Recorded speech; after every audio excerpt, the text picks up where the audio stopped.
तो 2024 की तैयारी शुरू होने के साथ ही कांग्रेस जो विजय प्लान बना रही थी उस पर पानी फिर गया है। जिन प्रशांत किशोर के जरिए कांग्रेस सत्ता में वापसी का प्लान बना रही थी, वो प्रशांत किशोर अब कांग्रेस में शामिल नहीं हो रहे। करीब 10 दिन से दिल्ली में पीके को लेकर मंथन का दौर चल रहा था।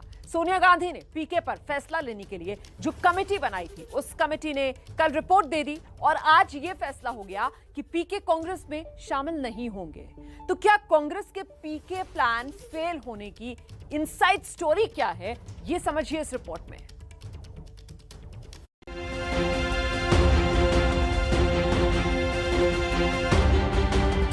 16 अप्रैल से अब तक प्रशांत किशोर की सोनिया गांधी के साथ आधा दर्जन से ज्यादा बार मीटिंग हुई, लेकिन नतीजा 0 निकला और प्रशांत किशोर ने हाथ का साथ नहीं थामने का फैसला किया। सबसे पहले इसकी जानकारी रणदीप सुरजेवाला ने ट्वीट के जरिए दी और लिखा, प्रशांत किशोर के प्रेजेंटेशन और उनसे चर्चा के बाद कांग्रेस अध्यक्ष ने एक एम्पावर्ड एक्शन ग्रुप 2024 का गठन किया और उन्हें पार्टी में तय जिम्मेदारी के साथ शामिल होने का न्योता दिया। उन्होंने इनकार कर दिया। हम उनकी कोशिशों और उनकी सलाह की सराहना करते हैं। प्रशांत किशोर ने भी ट्वीट किया और कहा कि मैंने कांग्रेस में शामिल होने और चुनाव की जिम्मेदारी लेने से इनकार कर दिया है। कांग्रेस को अभी मुझसे ज्यादा इस वक्त पार्टी का नेतृत्व करने वाले और सामूहिक इच्छा शक्ति की जरूरत है। अब सवाल ये है कि पीके ने कांग्रेस का हाथ क्यों नहीं थामा। तो इसको समझने के लिए सबसे पहले तेलंगाना कांग्रेस के कार्यकारी अध्यक्ष का ये बयान देखिए। प्रशांत किशोर और उनकी ऑर्गेनाइजेशन आईपैक इसको अलग अलग नहीं देख सकते, दोनों एक ही है। अगर प्रशांत किशोर कल के दिन अगर कांग्रेस में शामिल होते हैं और उनकी ऑर्गेनाइजेशन या टीआरएस को काम करके, तो there will be a lot of confusion होगा।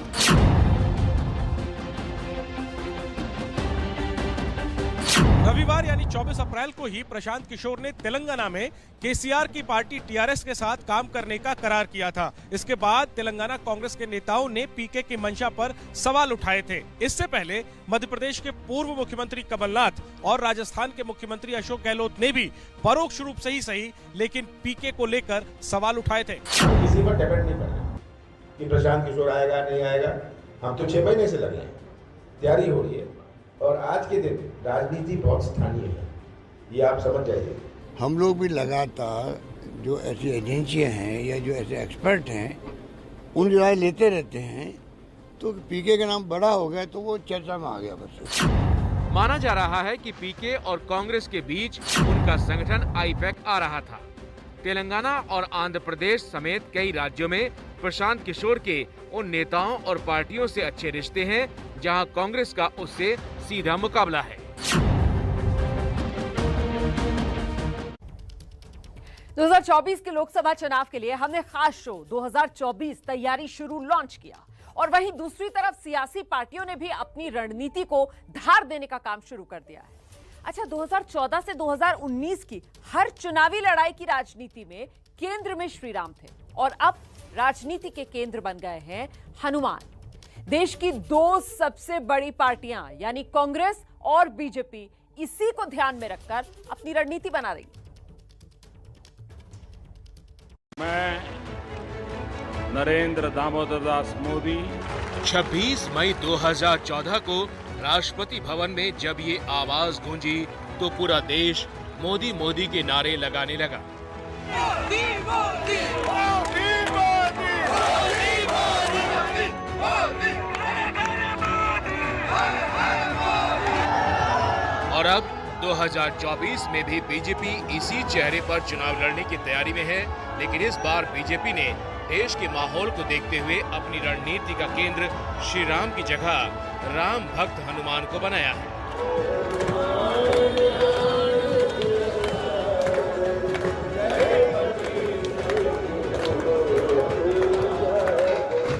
छब्बीस मई को मोदी सरकार के 8 साल पूरे हो रहे हैं और इस मौके पर बीजेपी देश भर में कार्यक्रमों का आयोजन करने की तैयारी में है।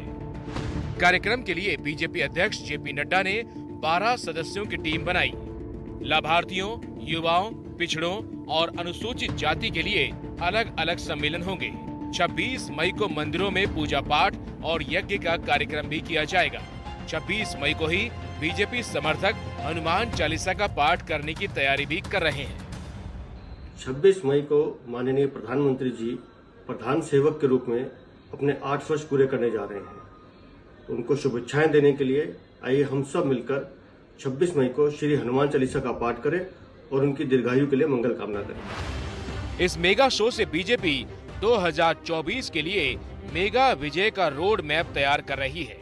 जिन बूथों पर बीजेपी की पकड़ कमजोर है, वहां पार्टी खुद को मजबूत करने का काम करेगी। जय हनुमान के नाम पर हिंदू वोटरों को एकजुट करने की कोशिश की जाएगी, जिससे आने वाले 12 राज्यों के विधानसभा चुनाव और 2024 के लोकसभा चुनाव में बीजेपी को फायदा मिल सके। बीजेपी ने जिन बूथों पर उसकी स्थिति कमजोर है, वहां पर स्थिति को मजबूत करने की जिम्मेदारी बीजेपी के राष्ट्रीय उपाध्यक्ष विजयंत पांडा को सौंपी गई है। इस कमेटी में महासचिव सीटी रवि और अनुसूचित जाति मोर्चा के अध्यक्ष लाल सिंह आर्य भी शामिल हैं। पार्टी ने 73,000 ऐसे बूथों की पहचान की है जहां पर उसकी स्थिति कमजोर है। इसके अलावा दक्षिण और पूर्वी राज्यों के 150 लोकसभा सीटों पर भी स्थिति मजबूत करने की रूपरेखा तैयार की गई है। तो वहीं दूसरी ओर कांग्रेस भी 2024 के लोकसभा चुनाव के लिए एक्शन में आ गई है। नव चिंतन शिविर के जरिए पार्टी जीत की रणनीति बनाने में जुट गई है। राजस्थान के उदयपुर में 13 से 15 मई तक चिंतन शिविर चलेगा। इसमें सोनिया, राहुल और प्रियंका समेत कांग्रेस के 400 नेता हिस्सा लेंगे। नव संकल्प चिंतन शिविर का नाम दिया गया है।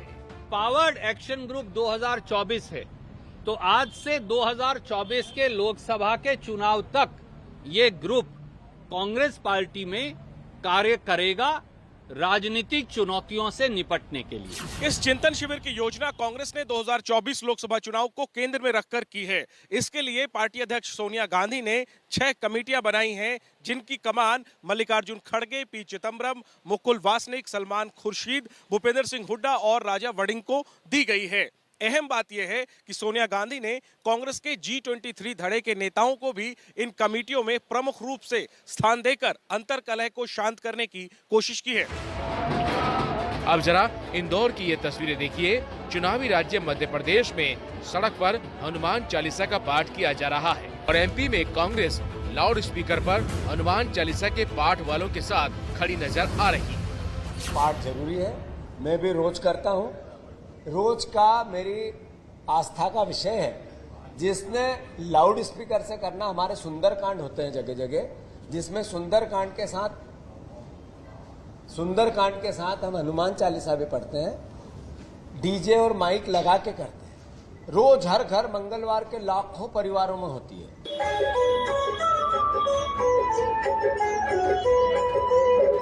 लोकसभा चुनाव में करीब 2 साल का वक्त है, लेकिन उससे पहले 12 राज्यों में विधानसभा चुनाव है और देश में हनुमान चालीसा पर जो सियासी गूंज सुनाई दे रही है, उसको देखकर तो यही लग रहा है कि 2024 के चुनाव में जय हनुमान के नाम पर ही सियासी घमासान होगा।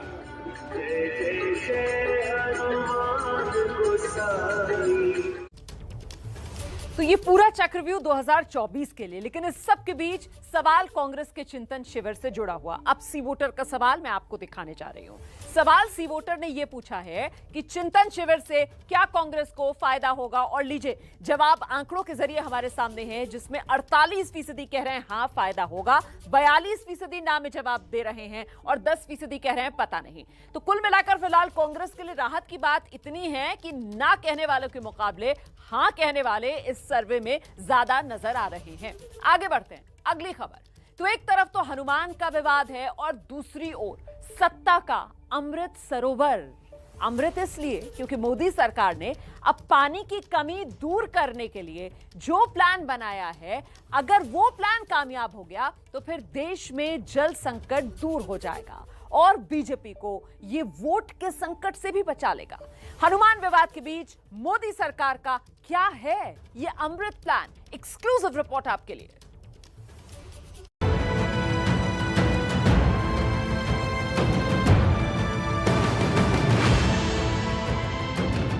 देश के अलग अलग इलाकों की ये तस्वीरें हैं, जिसमें अमृत सरोवर बनाने का काम शुरू हो चुका है।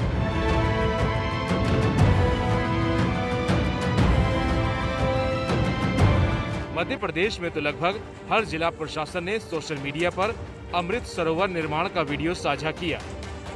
बीजेपी के छोटे बड़े नेता भी प्रधानमंत्री नरेंद्र मोदी के इस महत्वाकांक्षी प्रोजेक्ट में हाथ बटा रहे हैं। देश आजादी का अमृत महोत्सव मना रहा है और इस महोत्सव के दौरान देश के हर जिले में 75 सरोवरों के निर्माण से लेकर पुराने सरोवरों को सजाने संवारने का काम हो रहा है। लखनऊ में सोमवार को केंद्रीय मंत्री साध्वी निरंजन ज्योति की मौजूदगी में डिप्टी सीएम केशव प्रसाद मौर्य ने अधिकारियों के साथ मीटिंग की और अमृत सरोवर के निर्माण को लेकर चर्चा की। हर जिले में 75 अमृत सरोवर तैयार करने का प्लान है। देश भर में इनकी संख्या 50,000 से ज्यादा होगी। यूपी में करीब 5600 अमृत सरोवर बनेंगे। यूपी के हर ग्राम पंचायत में एक अमृत सरोवर का प्लान है। अमृत सरोवर योजना के तहत नए सरोवर के निर्माण के साथ ही पुराने सरोवरों को पुनर्जीवित करने की तैयारी है। इस दिशा में भी काम शुरू हो चुका है। प्रधानमंत्री नरेंद्र मोदी ने बीते रविवार को मन की बात में अमृत सरोवर का जिक्र किया था। अमृत महोत्सव के दौरान देश के हर जिले में 75 अमृत सरोवर बनाए जाएंगे। आप कल्पना कर सकते हैं कि कितना बड़ा अभियान है। वो दिन दूर नहीं जब आपके अपने शहर में 75 अमृत सरोवर होंगे। मैं आप सभी से और खासकर युवाओं से चाहूंगा कि वो इस अभियान के बारे में जानें और इसकी जिम्मेदारी भी उठाएं। 15 अगस्त को ग्राम पंचायतों की ओर से अमृत सरोवर पर ही झंडा फहराने का लक्ष्य तय किया गया है। इसके जरिए कोशिश पानी की कमी दूर करने की तो है ही, साथ में गांवों में रोजगार का अवसर मुहैया कराना भी है। मोदी सरकार घर दे चुकी है, बिजली गांव-गांव पहुंचा चुकी है, सड़कों का जाल बिछाने का काम पहले से चल रहा है। अब कोशिश देश में पानी की कमी दूर करने की है और अमृत सरोवर की कल्पना उसी कोशिश को साकार करने की दिशा में उठाया गया कदम है। के अंत में विधानसभा चुनाव होने वाले हैं और इससे पहले ही गुजरात कांग्रेस से कलह की आहट सुनाई पड़ रही है। कल तक कांग्रेस को परिवार बता रहे थे हार्दिक पटेल, अब उनके बयानों से बगावत के सुर सुनाई दे रहे हैं।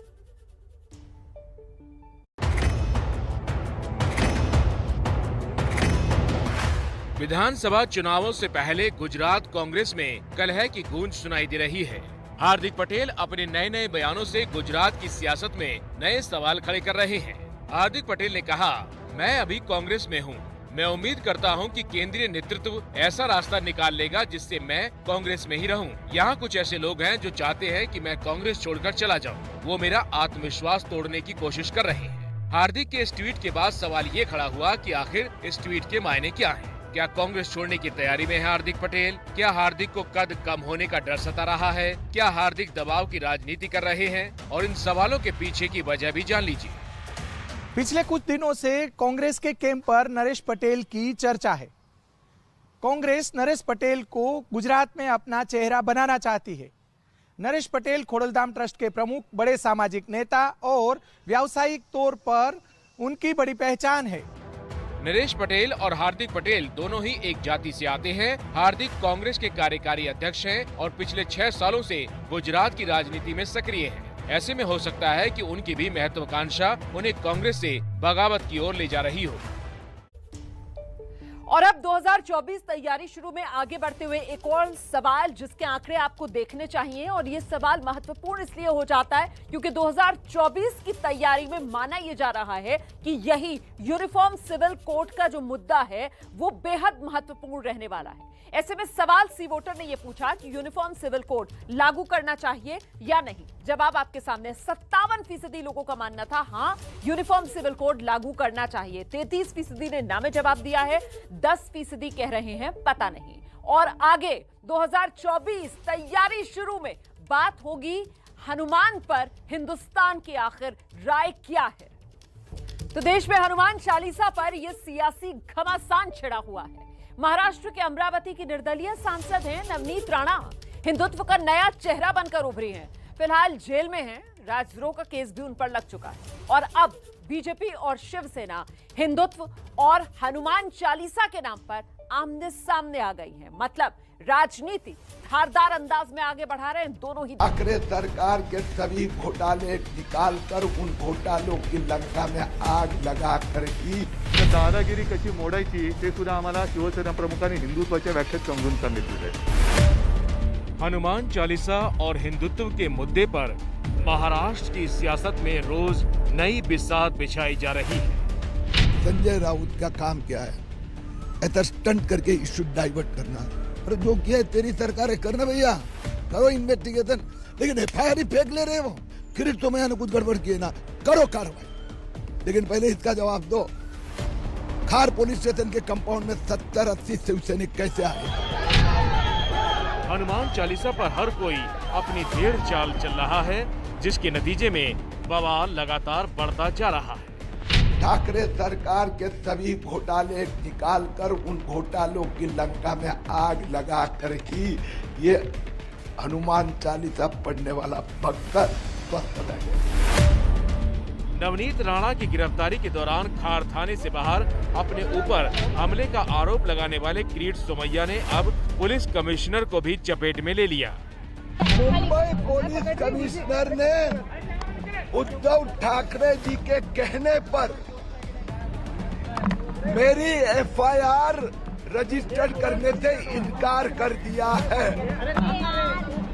इस प्रकार की फर्जी एफआईआर मुंबई पुलिस कमिश्नर ने रजिस्टर करवाई, उस पुलिस कमिश्नर के खिलाफ क्रिमिनल इन्वेस्टिगेशन होना चाहिए। बीजेपी ने नवनीत राणा के साथ बदसलूकी का आरोप लगाया था, जिसके जवाब में आज पुलिस ने सीसीटीवी तस्वीरें जारी कर दी, जिसमें नवनीत पुलिस स्टेशन के अंदर पति के साथ चाय पीती नजर आ रही है।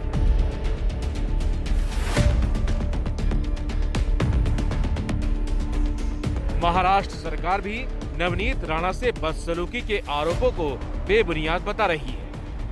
महाराष्ट्र में एक अशांतता निर्माण करने के लिए बार बार कोशिश हो रही है, वो कोशिश हम सफल नहीं होने देंगे।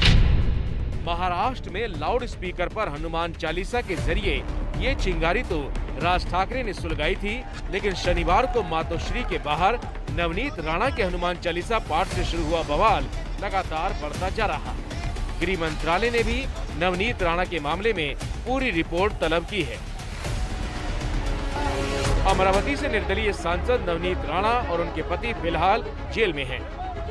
सोमवार को सीएम उद्धव ठाकरे ने भी हनुमान चालीसा विवाद पर चुप्पी तोड़ते हुए दादागिरी नहीं करने की चेतावनी दे डाली। भीमरूप आणि महारुद्र काय असतं ते शिवसेना जर तुम्ही अंगावर आला तर दाखवायला कमी पडणार नाही, कारण आमचं हिंदुत्व हे हनुमानाच्या गदेसारखं गदाधारी आहे।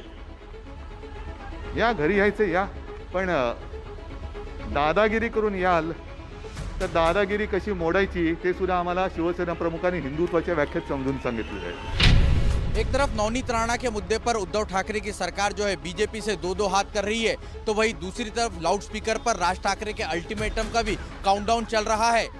1 मई को महाराष्ट्र के औरंगाबाद में रैली लेने का ऐलान कर राज ठाकरे ने नए रण की रणनीति बना ली है।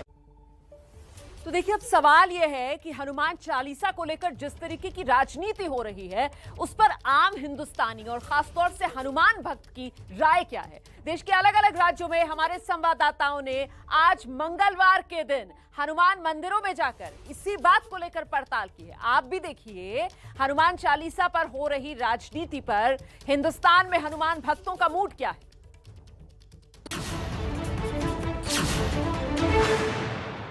हम इस समय दिल्ली के कैनॉट प्लेस में प्राचीन हनुमान मंदिर पर हैं। आज हनुमान जी का दिन है, आज मंगलवार है, और हनुमान भक्तों से ही हम जानने की कोशिश कर रहे हैं कि उनका क्या विचार है, वो क्या सोचते हैं। जिस तरीके से पूरे देश में अलग अलग मुद्दों पर हनुमान चालीसा को लेकर के राजनीति हो रही है, आप लोग किस तरीके से इसे देखते हैं? जो ये हो रहा है हनुमान चालीसा को लेकर बिल्कुल ठीक हो रहा है, मेरा ऐसा मानना है, क्योंकि हिंदुओं के कष्ट तो इसी से दूर होंगे। हनुमान जी ही कष्ट दूर करते हैं। स्वयं भगवान के भी कष्ट दूर उन्होंने ही किए, भगवान को भी उनकी मदद लेनी पड़ी। और दूसरी बात यह कि राजनीति कुछ नहीं हो रही है, पहले होता नहीं था, अब होने लगा है, इसलिए कुछ लोगों को दर्द हो रहा है, और होना लाजमी भी है, क्योंकि अब उन्हें घबराहट होने लगी है। जो गलत है उसको दिक्कत हो रही है, जो सही है वो पाठ कर रहे हैं और भगवान का नाम ले रहे हैं। जी मैडम, आप किस तरीके से देखते हैं इसे? आपको लगता है कि हनुमान चालीसा को लेकर राजनीति हो रही है देश में? नहीं हो रही। हनुमान चालीसा पहले एक चालीसा है जो हनुमान चालीसा लिखा है, और जो हनुमान चालीसा पढ़ते हैं उसमें क्या है, पूरे देश में पढ़ा जाता है हमेशा। इसमें राजनीति किस बात की है? अलग अलग मुद्दों पर जहां भी विवाद है वहां हनुमान चालीसा पढ़ा जा रहा है। इसे ही लोग कह रहे हैं कि राजनीति में हनुमान चालीसा का इस्तेमाल हो रहा है। बिल्कुल हो रहा है राजनीति में, क्योंकि ये श्रद्धा और विश्वास का काम है। आप इसे कहीं भी पढ़े, श्रद्धा और विश्वास से पढ़े। किसी को डराने और धमकाने के लिए इसका उपयोग करना राजनीति है। प्रयोग की बात है हनुमान चालीसा की, तो उसको कभी नहीं करना चाहिए, बिल्कुल नहीं करना चाहिए। ये तो सदियों से कभी ये गलत रास्ता है, प्लेटफॉर्म है, और लोगों को भड़काना है। ये बिजनेस टाइप बना दिया लोगों ने। आप बताइए। देखिए, हनुमान जी बल और बुद्धि का विशेष संगम है। इसका राजनीतिक प्रयोग मुझे नहीं पता कि ये सही है या गलत है। मेरी राय में किसी भी धर्म के नाम पे किसी भी प्रयोग को करना गलत होता है। बाकी जहाँ तक मेरा अपना सवाल है, मैं कॉन्स्टिट्यूशन ऑफ इंडिया में बिलीव करता हूँ। ये मेरी मर्जी है कि मैं हर जगह हनुमान जी की जय बुलाऊंगा, श्री राम की जय बुलाऊंगा। जहाँ मेरा दिल करेगा मैं वहाँ हनुमान चालीसा पढ़ूंगा।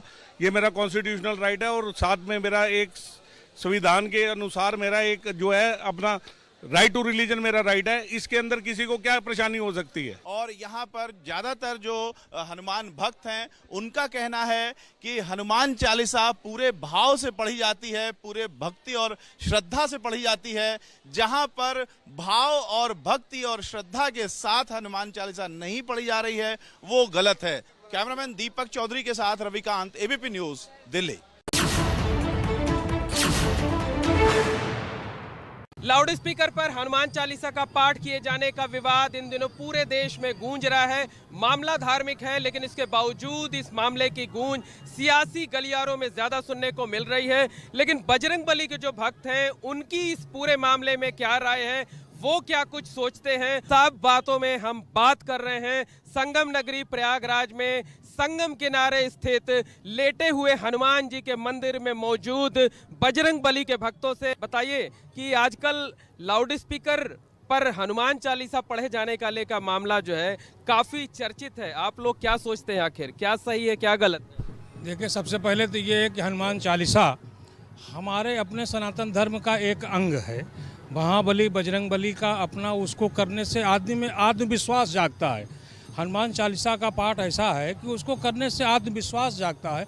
कहीं भी किसी जगह हम हनुमान चालीसा मन में लोग याद रखते हैं, कंठस्थ रखते हैं, तो वो कहीं भी गुनगुना सकते हैं, कर सकते हैं। इसमें कोई प्रतिबंध की आवश्यकता क्या लाउड स्पीकर जरूरी है? नहीं, लाउड स्पीकर पर भी एक निश्चित दायरे में हमें भी इस बात का वो है कि हाँ, हमारी बात 10 आदमी तक जाए। 1000 आदमी की जरूरत नहीं है, 10 आदमी तक जाए। वो 10 आदमी 100 तक पहुंचा देंगे, उसका एक मानक तय होना चाहिए। लेकिन रोक प्रतिबंध चाहे वो जो भी हो वो गलत है, क्योंकि ये धार्मिक। इस पूरे मामले में जो सियासत हो रही है उस पर क्या सोचना? नहीं, हनुमान चालीसा को सियासत का रूप नहीं देना चाहिए। सीधे हम भारत में हैं, भारत हमारी माता है, इंडिया में रहते हैं। हनुमान चालीसा कहने का हमारा पूरा अधिकार है, लेकिन सियासत में इसको एक रूप ना दिया जाए कि हनुमान चालीसा मंदिर में हो और उसका लाउड स्पीकर इतना ना हो आ जाए। भाई, एक धर्म को रोका जाता है कि आप लाउड स्पीकर में मत करिए। मामलों पर विवाद होना चाहिए? बिल्कुल विवाद नहीं होना चाहिए। हमारा हिंदुस्तान में अगर हनुमान जी का अगर नहीं होगा हनुमान चालीसा, तो क्या पाकिस्तान में होगा? जो सियासतदान ये कह रहे हैं, ये बताएं कि हम लोग हनुमान चालीसा अगर हिंदुस्तान में नहीं पढ़ेंगे तो क्या पाकिस्तान में? लेकिन ये जो बात कही जाती है कि मस्जिद के बाहर जो है वहाँ हम हनुमान चालीसा पढ़ेंगे, ये ठीक है? नहीं, हनुमान चालीसा उनका दायरा अपने स्थान पर है। हम लोगों का हिंदुस्तान है, हम लोग हनुमान जी का बिल्कुल जहाँ मंदिर है उनका जहाँ स्थान है वहाँ बिल्कुल करेंगे। संगम नगरी प्रयागराज में बजरंगबली के भक्त हैं, वो काफी व्यथित हैं। उनका कहना है कि धर्म के मामले में राजनीति कतई नहीं होनी चाहिए, धार्मिक मामलों में सियासत नहीं होनी चाहिए। और इसके साथ साथ जो हनुमान चालीसा का पाठ हो रहा है उसके लिए लाउड स्पीकर कतई जरूरी नहीं है। मोहम्मद मोइन, एबीपी न्यूज, संगम नगरी प्रयागराज।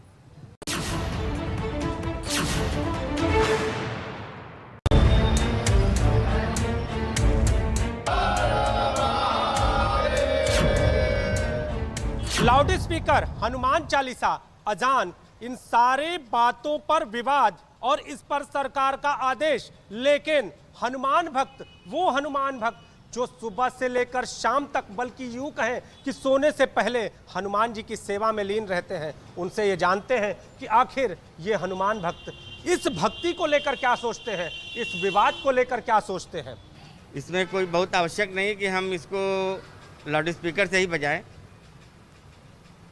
ऐसा नहीं है। और अजान भी हमको बहुत ज़्यादा नहीं इनके बारे में जानकारी है, लेकिन जहाँ तक वो प्रभु के ही बारे में, उनके अल्लाह के ही बारे में वर्णन किया जाता होगा, तो हमको नहीं लगता कि इन सब बातों के लिए हॉर्न या ध्वनि विस्तारक यंत्र की कोई आवश्यकता है। ऊर्जा सिर्फ इस मंत्र के कारण ही फैल जाती है, किसी यंत्र की जरूरत नहीं है। और इतना अधिक ऊर्जा बनता है कि जो कि माइक की कोई ज़रूरत नहीं है। प्रफुल्लित मन से आदमी जो है कम से कम 100 मीटर के आसपास में जो है उसका आवाज़ आराम से कोई सुन सकता है, प्रसन्न हो सकता है। जब आप लोग भगवान की पूजा करते हैं, हनुमान जी की पूजा करते हैं, मन में किस तरह के भाव होते हैं? मन में अगर हम बैठे हैं, अगर हमारे शरीर में जान नहीं है, अगर लूज मोशन हो रहा है, लेकिन जैसे ही हनुमान चालीसा का पुस्तक हम लोग उठाते हैं और एक लाइन शुरू करते हैं तो 2 लाइन पढ़ते पढ़ते शरीर में बहुत शक्ति आ जाती है, बहुत शक्ति आ जाती है, पूरा वीर रस शरीर में आ जाता है।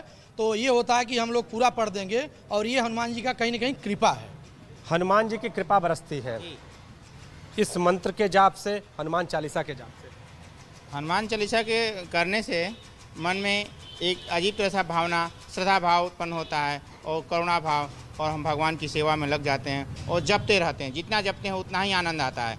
दूसरी बात रही ये ध्वनि यंत्र की, तो ऐसा कोई ज़रूरी नहीं है।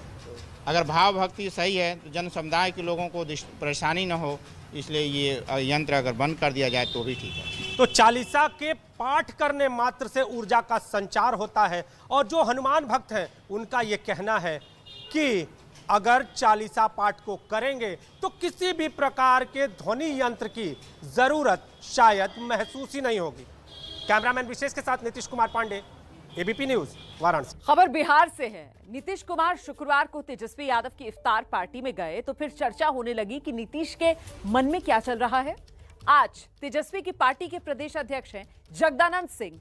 उन्होंने कह दिया कि तेजस्वी तो भाई बुलाने भी नहीं गए थे, सिर्फ कार्ड भेजा था। ये तो नीतीश ही थे जो दौड़े दौड़े चले आए। भाव ये कि नीतीश को उनकी पार्टी भाव नहीं दे रही। नीतीश की पार्टी को अब इस पर सफाई देने सामने आना पड़ा।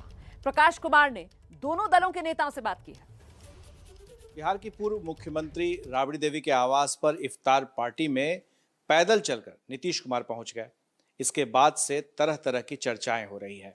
हमारे साथ हैं राष्ट्रीय जनता दल के प्रदेश अध्यक्ष जगदानंद बाबू। नीतीश कुमार के पहुंचने पर बहुत सारे कयास लग रहे हैं कि फिर से आप लोग क्या साथ आ सकते हैं। कई साल से एक चैप्टर क्लोज है, मैं कई बार कह चुका हूँ। आप अपनी पार्टी हमारी कर दें और आराम करें। यदि सचमुच समाजवादी आंदोलन का अपना सिपाही समझते हैं, जरा भी पुरखों के चरित्र को उनको याद है, तो वहाँ जहाँ है अनर्थ कर रहे हैं, और उस अनर्थ का परिणाम बिहार ही नहीं भुगता, देश भुगता। लालू जी ने एक बार अपने पुराने साथ को निर्वाह कर दिया, लेकिन धोखा तो व्यक्ति कभी कभी खाता है। वो धोखा केवल लालू जी और तेजस्वी को नहीं दिए, पूरे बिहार को धोखा दिया, पूरे देश को धोखा दिया। बहुत उथल पुथल है। लोग ये कह रहे हैं कि नीतीश कुमार फिर से पलटी मार सकते हैं। हमारी समझ से तो उथल पुथल का कोई दृश्य ही नहीं है। उथल पुथल तो मीडिया के माध्यम से सृजित करने की कोशिश होती है ना। क्या उथल पुथल है? अगर कहीं इफ्तार पार्टी होती है, बीजेपी ने भी इफ्तार पार्टी किया था, उसमें भी उस दिन मुख्यमंत्री जी के साथ मैं भी गया था। राजद ने भी इफ्तार पार्टी का आयोजन किया, मुख्यमंत्री जी ने भी किया था, लेकिन उसमें तो तेजस्वी और राबड़ी नहीं दिखे। अब वो नहीं आए थे, वो उनकी बात है, लेकिन राजद के तो लोग थे उस दिन, हो सकता है नहीं होंगे। पर्दे के पीछे कुछ चल रहा है। पर्दे के सामने जितनी बात है ना वही सही होती है। पीछे देखने से कभी कभी लोग उल्टी पुल्टी बात भी देख लेता है। तो क्या उल्टी पुल्टी नहीं है, सुल्टी बात क्या है? सुल्टी बात यही है कि सरकार अस्थायी ढंग से चल रही है।